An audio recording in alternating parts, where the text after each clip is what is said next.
Bwana Yesu asifiwe. Asubuhi ya leo tumekutana tena.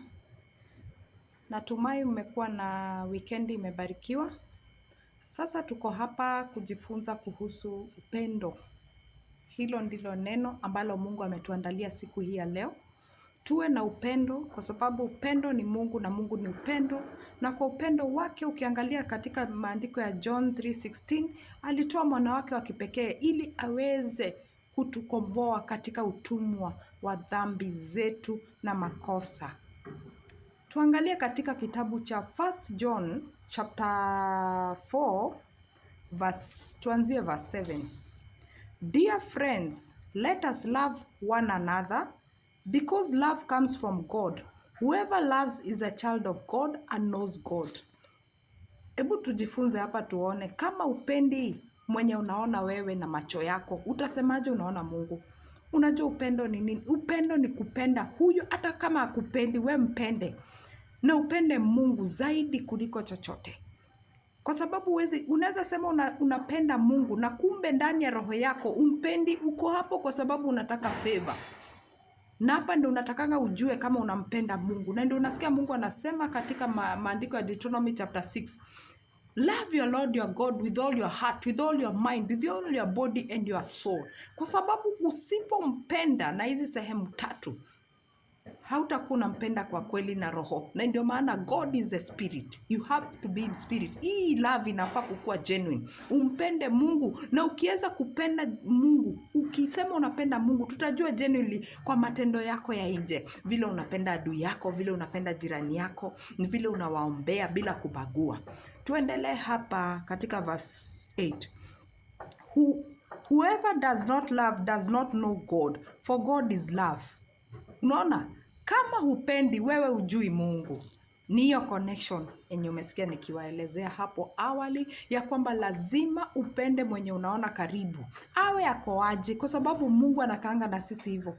Kaa na watu vile Mungu anakaa nao, ili usipatikane na hatia na makosa mbele za Mungu. Ujue shetani ni mstaka wetu, kila wakati anatushtaki kwa sababu ya hii neno love. Na ndio inafunga baraka nyingi sana za watu wengi, za ndoa nyingi, za watoto wengi, za watu wengi, ni kwa sababu ya hii neno love. Sasa tuendelee hapo 10. This is what love is. It is not that we have loved God, but that he loved us and sent his son to be the means by which our sins are forgiven. Ukipenda unasamehe, ukipenda utasaidia, ukipenda utatii. You see, love multiplies joy. Love inafunikanga hata dhambi. Love inafunika mpaka kile ambacho ulikuwa unaona huyo mtu nacho. So tuendelee. Dear friends, if this is how God loves us, then we should love one another. No one has ever seen God, but if we love one another, God lives in union with us, and his love is made perfect in us. Kwa hivyo love, ukipenda Mungu anaingia ndani, anakaa na wewe. Na ukikaa na yeye akae ndani yako na wewe ndani yake, utaweza kupenda, utaweza kukaa vile yeye anataka. Wewe utaweza kufanya vile yeye anataka. You are not on your control because he is inside you and God is love. Mungu ni upendo yeye mwenyewe. Tujifunze kupenda. Hii mlango haikuangi na watu wengi. Na ndio maana unakutanga unakosewa kila wakati, ili ukae mbali na Mungu, ukose kutii. Kwa sababu ukitii Mungu, utatii sheria zake. Kama amesema love your neighbors, you love yourself. You should do that. Pray for your enemies because Mungu ndo anakulipa. Do that. Kwa sababu Mungu ni upendo. Na kama hatupendi, hiyo jua ama mvua haizi nyeshesha kwa warogi na wachawi na mailuminati. Hata wauaji anawanyeshesha mvua, hata hewa amewapea. In fact, they are very strong. Kwa sababu Mungu kuna kitu anaangalia. Kuna ile jicho anaenda nayo ambaye hatuna.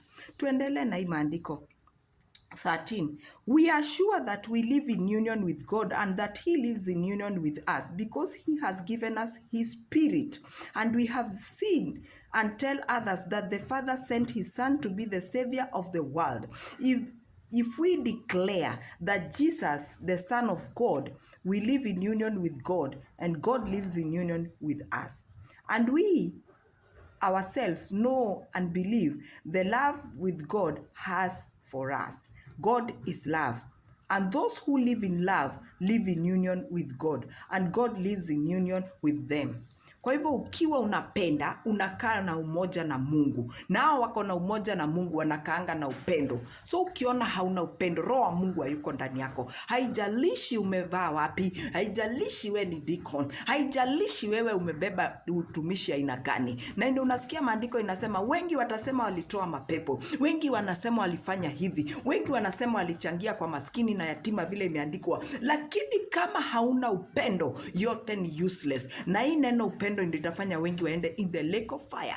Ni vizuri tujichunge, kwa sababu hatujui wakati Mungu anakuja. Hatujui Yesu anakujia kanisa siku gani. Kanisa ni roho yako. Hii kanisa umeipamba namna gani? Umeipamba na upendo ama umeipamba na chuki na kisasi na hasira? Tuangalie tena, tuendelee ili tuzidi kujifunza. Love is made perfect in us in order that we may have courage on the judgment day, and we will have it because our life in this world is the same as Christ's. Unasikia? So lazima tufanane naye. Tutabadilika tufanane naye. Ulikuwa ufanane naye namna gani? You know, tunaongea na midomo, lakini ndani ya roho zetu hatujaosha ile kikombe. Tusafishe, tuwe na upendo. Safisha hiyo chuki, safisha kisasi, safisha mawazo ya kufikiria mambo ya kale. Itafanya ukue mtu wa kisasi. So tuangalie hapa 18. There is no fear in love. Kwa hivyo ukiwa hauna love, unakuanga na fear. We love there is no fear in love. Perfect love drives out all fear. Kwa hivyo upendo inaondoanga uoga na shaka. So then love has not been made perfect in anyone who is afraid, because fear has to do with punishment. Kwa hivyo ukiona hauko sawa na Mungu, ukisipopenda Mungu, hautapenda jirani yako. Kwa hivyo utakuwa na uoga. Kuna uoga fulani. Unasema, mi kuna vitu siwezi pa. Mi itapata hii kazi kweli. Ukiona uko na uoga na shaka, hauna upendo. Kuna mahali unafanya dhambi. Kama kuna dhambi uko naye ndani yako, dhambi ya akili. Dhambi ni aina mingi sana. Unaweza kuwa unachekesha mtu, lakini ndani yako wewe unasikia kama unaweza ua ule mtu, ama unasikia tu unamtakia mabaya. Hiyo dhambi tutubu na tuconfess. Enda kwa Mungu, mwambie, I have been a liar, I've been a murderer, I've been a thief, I've been this. Confess your sins. Na ndio unasikia maandiko inasema, ingia katika chumba cha ndani, uende uongee na Mungu wako, na atakuhurumia na atakurehemu. Tuendelee tumalizie. If we say we love God but hate others, we are liars. For we cannot love God whom we have not seen if we do not love others whom we have seen. The command that Christ has given us is this: whoever loves God must love others also. Kwa hivyo hii ndio commandment tujifunze. Leo enda kwa magoti, waambie, Dadi, ninatubu kwa wale watu wote nimebeba. Naomba unisamehe na unisamehe hata mimi. Naomba unipatie roho kama yako, vile ulivyosema hapa, nitakapokaa ndani yako na wewe ndani yangu utanibadilisha, nitakaa kama Kristo. Kwa jina la Yesu naomba. Amen. Mbarikiwe.